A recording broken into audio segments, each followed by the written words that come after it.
I think what we're wanting to touch on is, what does it mean to move beyond the idea of an experience? What is beyond experience itself? And since this is often the reconnective healing state where we just say there are no words. There's no words. It's not that there is no words. There is a language, in a sense, that is part of what we understand as a reconnective healing expression. But there don't seem often to be words to contextualize or describe the beyond the experience. Beyond the experience. So we talked about, we opened with let's expand, and the expression and the experience, and we don't have words, so maybe we should focus on the X. Maybe it is the X factor that we're looking to find the words for, because we know that the reconnective healing frequencies is a language. The intelligence communicates through a language that is a wordless language, a communication beyond our verbiage. You know, we think of our words, you know, we're taught in school, you know, our words help us to express ourselves, and they do to a point. But they also put all the different little thoughts into tiny little boxes. And then the more words we have, the more boxes, and we get to rearrange the boxes, which is great as long as we have the right boxes. And then the different languages have different boxes. This is part of the reason why when you learn another language, you actually learn a new way to think, a different, and I'm going to use this word intentionally, a different perspective on how to view a similar or even the same situation, but the situation itself changes because our perspective changes. And the idea of continuing to experience healing in this linear way is something that those that touch and develop a relationship, I'm going to say, with the intelligence of energy, light, and information often break from. The healing experience expands into something very nonlinear, beyond the 4 dimensions and beyond the concept of multi-dimensional, in that we experience the non-experience, the X. And I think that's really an interesting, an important part to grasp. What happens when the experience falls away? And you know, also, there are 2 things that go on at once. There's the allowance for that experience to fall away, and then there's the falling away. Now, allowing for it is sort of straddling 2 worlds, 2 levels of consciousness, because, well, I'll use an analogy. When a lot of people speak about meditation, they say that you go into that gap. Now, you can't really report what that gap is, because the way they refer in meditation to the gap is you don't know that you've been there until you've come out of it. That's how you know you were there. It's sort of like subatomic particles. You don't see them, they don't come into existence until you give them some awareness or some thought, and then you only see the trails they've left behind. So what happens here is sometimes we want to hold on. We want to see what's happening. We want to stay in our observation. And we hang on for a long time because we say, oh, I'm seeing these colors, and I'm getting these gorgeous fragrances and sounds and visuals. Really, it's only when we allow ourselves to become so swept away in that observation, or we're trying not to use the word experience, but it's tricky, in the X factor, the X part of the experience, when we become so involved in it, suddenly we let go.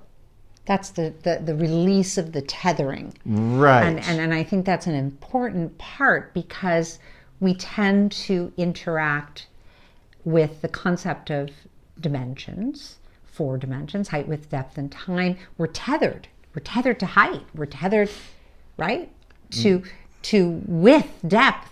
We're highly tethered to time.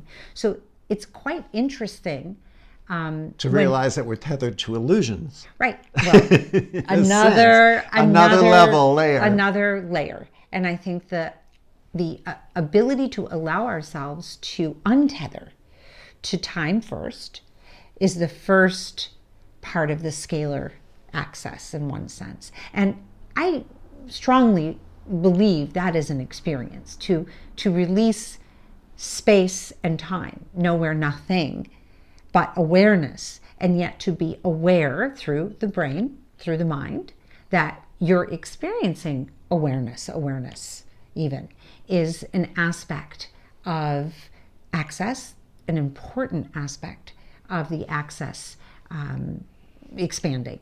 Then we untether. And we untether in such a way that we become what I refer to as pure instinct. The way that perhaps we might understand how we were created.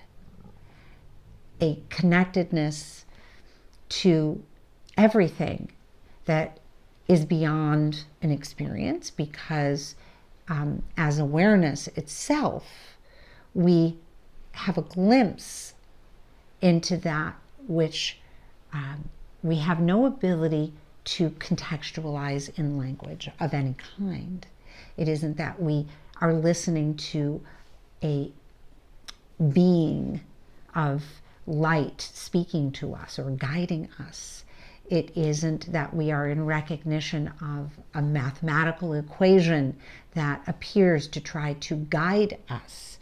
It is something where we witness, and I'm going to perhaps say cognitively, and sometimes with no cognition. And sometimes with cognition, no cognition, and then we sort of awaken our perception in a different way that it gives us a different cognition, but it's not linear. Yeah, it's not a connected cognition. And that's the X. That's the space of place where there is more than experience. Right. And we're not saying that life and consciousness isn't existing on multiple dimensions, that we may see and experience at the same time. That's true, but this is our own inner perception that allows us to go to these places, and our own earthly illusions of fear that sometimes hold us back. For example, and I don't mean to pick on your question. I get the question. It's a good question, but I'd like to play with it a little bit. The question that you asked us earlier about, can we interact with other dimensions, if I have your words right, while remaining safe and tethered to our own? Now, this is an interesting concept, and I remember running into it early on when people would speak of, way back, out-of-body experiences. And one of the common things that they would talk about, which I always found intriguing, was hold on to that silver thread. I don't know why it was silver, but or silver cord or thread. Hold on to it while you leave your body so you can find your way back. Because if that cord breaks or slips out of your fingers, you'll go away and a walk-in will take over. I mean, we created so much illusion of fear, and we just made it more and more real for each other, when in reality there is no separation, because we're all one connectedness. There's nothing to fear in it. Our fears keep us holding on instead of allowing ourselves the freedom of the journey. Sometimes fear, for example, shows up in the way of needing to intend or attempt to create a specific result in a situation. And the fear of that is, if we don't intend the result, we might get one that we didn't intend. Or won't. Right. Well, that's the bigger fear. See, one that we didn't intend, we immediately link up with being one that we didn't want, one that we don't want, but it's really not a result, as we've experienced, that we don't want. Is a result that we don't think we want, because we can only intend up to what our conscious mind is allowing us to think of. And yet, oftentimes, with reconnective healing, we receive things we haven't even dreamed of. So it's beyond our intention. And when we realize that, for the most part, these fears are illusionary, then we become really, really, really excited, I do, about receiving the experience that I didn't intend, because it's something far greater than the ones that I intentionally can create for myself. Yeah, and on the idea of intending and creating within the mind tremendous transformation. I mean, cellular, really disease disappearing, and re-establishing an entire chain of DNA that is healthy.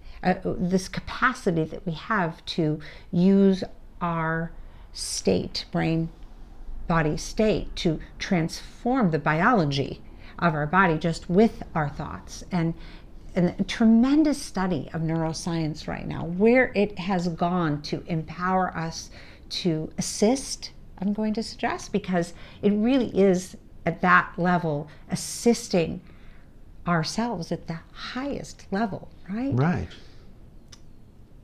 And again, I want to hear where you're going, so I'm listening. The idea of fully releasing the tethering.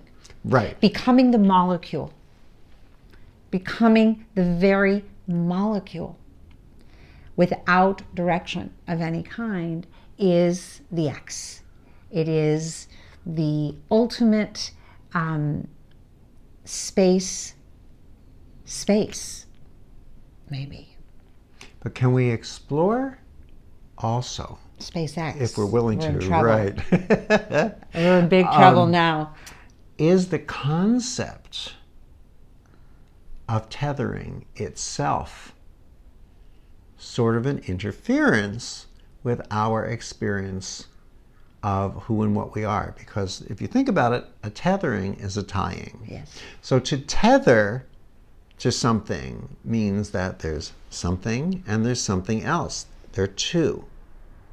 But to become one, there's no tether. Or to recognize that we are one, because the recognition that we are all one is what allows us to truly become the one that we already are, which I know sounds tricky, because how do you become what you already are? But that'll be another conversation. The concern to holding on to the tethering is what leads to the safety part of the conversation. What if we let go of the tethering? Are we then still safe? But if we let go of the tethering, we only recognize that we're letting go of the illusion of thinking that we're tethered, recognizing that we're all one, and then the concept of fear / requiring safety, suddenly we see as an illusion. It's like the light just fills that void where we had darkness that had us ask that question in the first place. And in that moment, we are no longer in any aspect of a linear healing equation. Mm-hmm. There is the X nonlinear healing equation that emerges from that. And part of reconnective healing is that exploration. Finally, it is this space-time moment in 2020 where we know humanity on every sort of level is open and potentially ready for that level of exposure and energy, light, and information within the frequencies that reconnective healing defines itself as is that gateway. It is the gateway beyond multidimensional. So with this new level of humanity's exposure, maybe we bring that awareness in to your, I will for mine too, our next experience. Maybe it's just the X factor of the non-experience. I don't even have the words, so clever. but I'm having so much fun exploring it. And listen, Let's leave it with a question, though. yeah, I would like to say, leave it with the question, and I would love you to give us some of your takes on how would you describe this? How would you define it? How would you paint this picture for someone? And maybe what we'll do is we'll take some of your things and bring it into one of our next interviews, if our interviewer is, are you feeling accommodating? And we'll explore that. What is that beyond experience itself? That's the question. What is that beyond experience Itself.